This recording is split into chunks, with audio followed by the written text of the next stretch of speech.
স্বামী হয়ে গেছে স্বামী, বিবাদে পড়ছে বউ।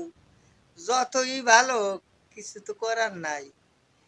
দেশে খবর, খুন খরাবি, হামলা মামলা কত কিছু হইতেছে। খুললি দর্শনের খবর পাওয়া যায়, খুললি গলা কাটা লাশ পাওয়া যায়। এই যে ডেলি যে 2, 4, 10, 20টা খবর, শুধু এই গলা কাটা, হাত কাটা, পাও কাটা, দর্শন, বলৎকার। কি চলছে রে ভাই দেশ? এই যে ঈদের মাস, 2 দিন পরে ঈদ, কিছু বলতে চাই না। জনগণ বুঝো, কে ভালো কে মন্দ। দেশরত্ন শেখ হাসিনা তো খারাপ ছিল, তারা দেশ থেকে তারাই দেওয়া হয়েছে। এখন ভালো মানুষের বেলায় এই অবস্থা কে রে ভাই?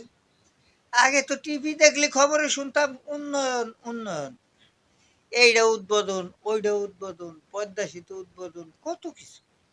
আরে এখন খবরের সামনে বসি, ওখানে গলা কাটা লাশ, ওখানে হাত পাও কাটা লাশ, ওখানে লাশ ভাইসে উঠছে, ওখানে দর্শন চলতেছে, ওখানে শিশু বাচ্চারে গণধর্ষণ করে মাইরে ফেলাইছে, মাদ্রাসায় বলৎকার চলতে আছে।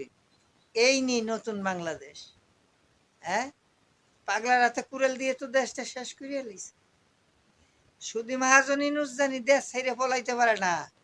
আর ওই যে রাজাকারের নাতিপুতি, ওই শিশু উপদেষ্টা আসিফ নজরুল, সাজ্জিদ আলম, এই যে যারা আছে এই গ্রুপের এনসিপি নামে পাকিস্তানি দালাল পেতাত্তা, এরা জানি দেশ ছেড়ে যাইতে পারে না। এদের বিচার হবে এই দেশেই হবে ইনশাল্লাহ। জয় বাংলা, জয় বঙ্গবন্ধু, জয় হবে দেশপ্রেমিক বাঙালি জাতি।